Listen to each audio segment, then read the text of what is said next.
Assalamualaikum warahmatullahi wabarakatuh. Dulu ketika sahabat punya imam yang lama sekali kalau sholat, sehingga si sahabat yang satu yang petani ini mufarokoh itu memisahkan diri, kemudian imamnya diselip. Itu boleh memang dalam fikih. Kamu niat mufarokoh dulu. Mufarokoh itu niat bahwa kamu memutus hubungan dengan imam, kemudian meneruskan sholat sendiri. Singkat cerita, dua orang ini berdebat, Mu'ad sama Ar-Ra'i yang penggembala ini. Kamu munafik, sholat kok meninggalkan imam. Terus yang satu bilang, kamu keterlaluan, sholatnya lama sekali. Singkat cerita, dua orang ini lapor ke Rasulullah SAW. Uniknya Nabi itu membenarkan yang petani tadi.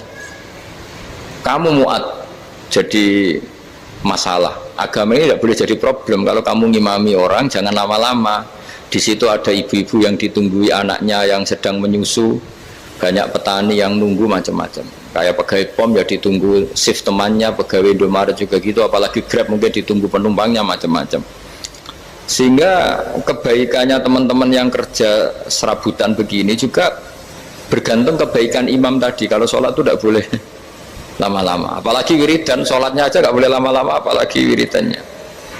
Nah, kadang-kadang orang ngira kebaikan tuh nggak ada sempritnya, ada juga. Sholat tuh ya disemprit sama Nabi, kalau terlalu lama juga disalahkan, karena nanti agama ini menjadi apa?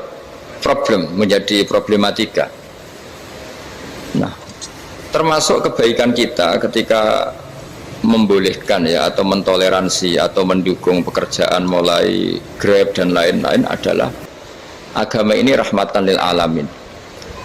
Dulu ada seorang sahabat tanya, ya Rasulullah, boleh nggak kita ngegeng di perapatan gitu? Kata Nabi, ya jangan kalau bisa, tapi kita harus natahaddasannya, itu tempat kita jagungan di perapatan, di tempat-tempat umum lagi, di halte, terus kata Nabi, nggak apa-apa, tapi fa'atut thoriq haqqoha, kamu harus memberikan hak jalan itu. Apa hak jalan itu? Satu, kamu amar ma'ruf, kalau bisa ya nahi mungkar, kemudian bikin suasana orang lainnya menjadi aman. Nah, ini yang catatan. Kalau hitung saja, yang ikut Grab itu berapa ribu? Nah, ini tuh energi besar kalau di atas 100, berapa? 100 ribu. Hitung ya teman-teman di Grab, 100 ribu. 100 ribu ini kalau soleh semua, atau setengah soleh lah, kalau soleh banget keberatan deh, soleh setengah soleh. Itu tuh ada, ini sudah saya pikir, ada kebaikan yang menyebar di seluruh Nusantara yang berjumlah 100 ribu. Ini luar biasa. Ada kecelakaan, dia menolong pertama, ada pemerkosaan, menolong pertama, mungkin ada pencurian, ada apa. Maka kata Nabi, kamu kalau harus di jalan, itu kamu berkontribusi amar ma'ruf nahi mungkar. Saya sering ke Jogja karena saya mulai 98 di Jogja, ya sering di terminal malam-malam. Saya ketika kecil itu sering diceritain, orang nggak berani ke terminal ini banyak preman, nggak boleh ke terminal ini karena banyak preman. Ya mulai dari Sumatera, Jawa, hampir seluruh Indonesia. Kalau jam sekian sampai sekian sudah nggak berani karena banyak apa? Preman. Itu uniknya, preman-preman itu selain dulu ditangani tentara dan polisi, itu urusan negara ya kali itu, dan kita ngapresiasi. Itu hilangnya yang permanen itu bukan saja ditangani ABRI dan polisi, TNI dan polisi, tapi ditangani kultur. Banyak mulai orang soleh, santri dagangan di situ, ada ojek mangkal di situ, supir taksi mangkal di situ. Terus di sini orang-orang soleh yang menghalau ketika ada perempuan digoda atau perempuan dicopet atau apa. Terus lama-lama jadi kultur bahwa kebaikan ini dominan. Setelah kebaikan dominan, ini otomatis menyingkir sedikit demi sedikit. Jadi selain negara ini harus melakukan sesuatu yang seharusnya, yaitu menjaga masyarakat dari kriminalitas, sebetulnya yang paling awet dan paling mudah dilakukan itu tadi, kebaikan harus menjadi kultur bersama.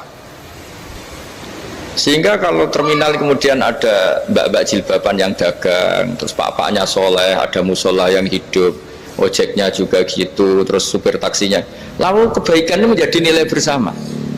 Saking jadi nilai bersama, ibu-ibu yang takut atas dirinya, nggak ngojek kecuali pak ini karena terkenal amanah, nggak naksi kecuali pak ini karena terkenal amanah. Dan kita Indonesia itu ingin seperti itu, sehingga amanah ini menjadi nilai bersama dan otomatis menjadi keamanan bersama. Cara wong Jawa itu tego nitipno anake karena dijamin aman, tego nitipkan istrinya juga karena dijamin aman. Nah kalau kebaikan ini juga menjadi satu nilai jual dan kita bisa mengawal secara serius, itu alhamdulillah betul. Nah dimulai dari mana? Satu, mental kita takwa. Kedua, sistem sosial, bahwa kita terkoneksi oleh indukan ya, juga terkoneksi oleh kepolisian. Maksudnya karena kita terdaftar, kalau ada anak hilang kan tinggal ini yang bawa wahyu misalnya. Nah, jadi saya mohon, semohon-mohonnya, kebaikan ini harus jadi nilai bersama. Setelah terminal itu banyak orang baik, otomatis yang ini tuh menyingkir itu. Akhirnya apa? Nanti yang bos-bosnya toko itu ya hanya nitipkan sama orang soleh, yang mau nge-grab juga hanya titip sama yang soleh, begitu seterusnya, sehingga jadi siklus kebaikan yang bersama. Nah ini yang dimaksud Quran, wa tamiru bainakum bima'ruf. Iktimar itu namanya urusan bersama ya, saya ulang lagi ya. Jadi orang Arab kalau bilang iktimar itu urusan bersama, sehingga bahasa Arabnya konferensi besar itu kalau di NU disebut apa? Muktamar. Muktamar itu menjadikan urusan publik dirembuk, itu namanya apa? Muktamar. Nah di antara kebaikan yang diinginkan Islam itu wa tamiru bainakum bima'ruf. Urusan kebaikan ini menjadi urusan apa? Bersama. Ya saya contoh itu kecil saja, itu mesti dikandani sama orang-orang tua, jangan di terminal ini sampai jam ini, jangan di perapatan ini ketika sudah jam begini. Tapi barokahnya orang soleh bertebaran di mana-mana itu. Yang tukang grab ya di mana-mana, yang penjaga toko ya banyak yang soleh, yang ngojek, yang macam. Sehingga di terminal itu nyari tempat sholat ya gampang, cari tempat duduk ya gampang, nyari orang amanah ya gampang. Bahkan lama-lama yang nggak amanah ini nggak laku. Dan ini yang kita inginkan. Dan ketika nggak laku, akhirnya dia kalau ingin laku harus amanah, atau ingin laku harus tobat. Nah agama ini urusan bersama, sehingga Allah mengistilahkan wa tamiru bainakum bima'ruf. Jadikan kebaikan ini urusan bersama. Sehingga karena ini urusan bersama, ketika kita jadi kiai juga harus, kalau misalnya tadi ada Gojek kok makmum, atau Grab kok makmum, atau supir bis kok makmum, kiainya harus cepat sholatnya, jangan baca surat Baqarah, nanti diomel-omelin apa penumpangnya. Begitu juga ibu-ibu menyempatkan jamaah, waktunya tidak lama, di rumah sudah ditunggu anaknya yang masih menyusu. Makanya Nabi ngendikan idza amma ahadukum as-sholata falyukhaffif. Kalau kamu jadi imam, sholatnya harus relatif cepat. Fa inna fihim ad-dhaif badal hajat. Di antara makmum itu yang banyak punya urusan. Selain ada yang lemah, ada yang punya banyak urusan.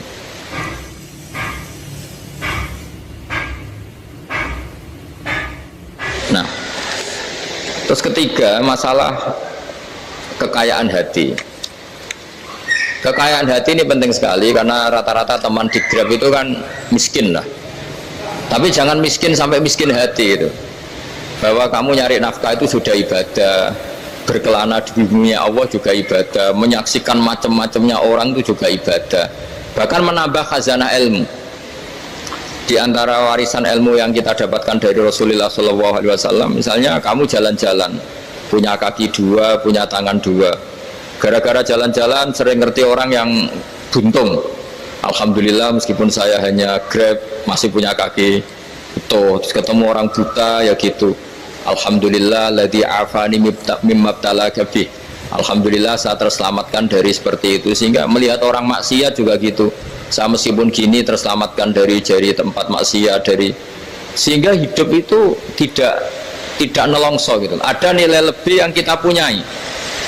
Jadi di antara kebaikan Islam adalah orang disuruh ingat sisi nikmat. Nah kalau nikmat itu sudah ada semua, kata Imam Ghazali, nikmat hidup. Kata Imam Ghazali, jika nggak ada kenikmatan yang Anda punyai, kamu datang ke kuburan. Disuruh datang ke kuburan. Dan kamu bilang begini, kenikmatan kembali ke dunia adalah kenikmatan yang diinginkan mulai yang mati zaman Nabi Adam sampai kiamat. Jadi kalau Fir'aun yang pernah jadi raja, Namrud, semuanya, bahkan orang-orang soleh sekalipun, kalau kamu tanya keinginan terbaiknya apa? Ingin kembali hidup untuk membenahi kesalahannya zaman hidup. Artinya apa? Kehidupan yang kita miliki sekarang adalah kenikmatan yang dirindukan mulai yang mati zaman Nabi Adam sampai kiamat. Maknanya apa? Kita punya kenikmatan yang luar biasa karena kenikmatan yang dirindukan oleh orang yang sudah mati mulai dulu sampai sekarang. Apapun masalah hidup Anda ini punya kenikmatan yang nggak tertandingi, yaitu namanya hidup.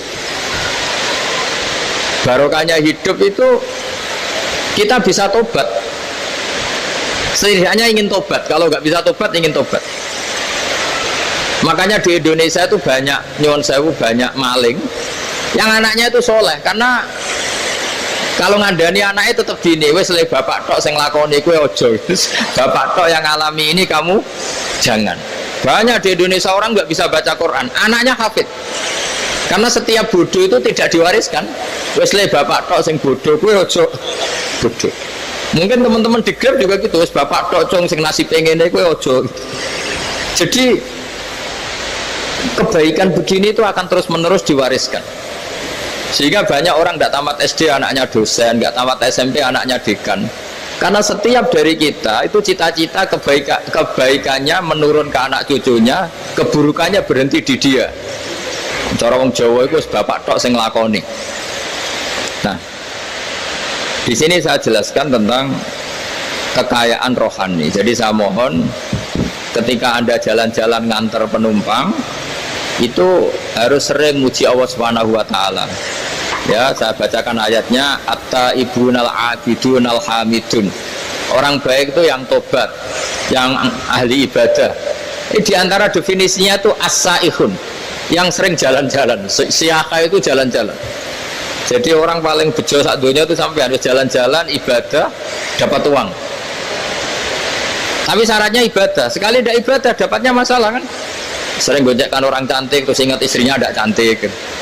Sering gonjekkan orang yang sopan, yang santun terus ingat andekan ini istri saya di rumah rewel gitu. Jadi kalau kamu tidak taat itu adanya penyesalan.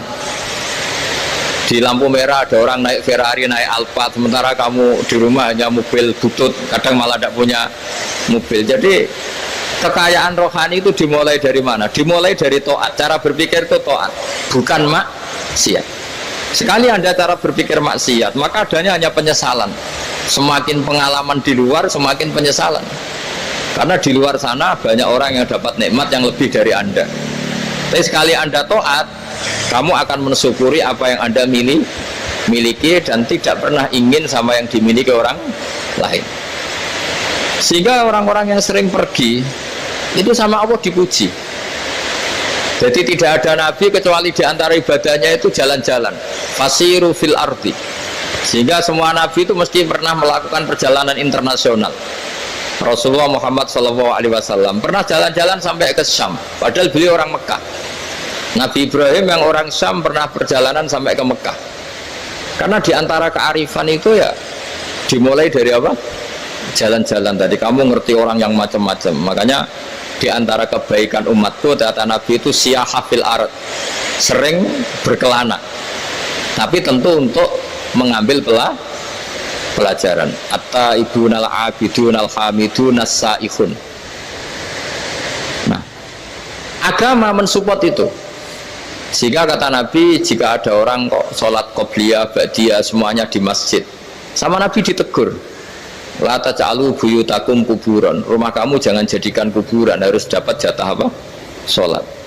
Kata ulama, kalau ada orang sering sholat di satu titik, itu ditegur, kamu harus ganti titik yang lain supaya saksi bahwa kamu di bumi sholat itu banyak.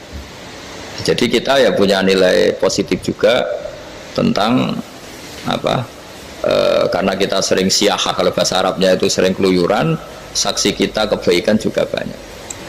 Tapi pesan saya paling pokok tadi ya, jadikan komunitas kebaikan itu punya nilai jual. Syukur-syukur fid dunya hasanah wa fil akhirati hasanah. Ya kita bersyukurlah di Indonesia itu. Saya masih ingat kecil saya itu ya sekitar saya umur 15-14 tahun. Setiap mau pergi itu pesannya orang-orang yang sering pergi itu jangan masuk terminal jam ini di perapatan ini, karena yang namanya preman itu dulu dominan.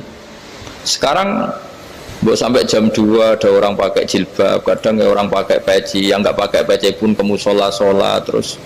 Yes, pokoknya kebaikan itu jadi komunitas dan jadi nilai jual. Bahkan tadi misalnya ibu-ibu yang pergi malam itu kan mesti ada orang-orang yang jadi langganannya karena terkenal apa?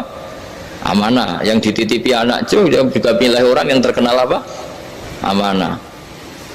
Nah, nilai amanah ini harus kita jaga terus supaya kamu ya bisa bekerja, orang lain juga nyaman karena amanah tadi, Allah juga senang karena amanah itu perintahnya Allah Subhanahu wa ta'ala.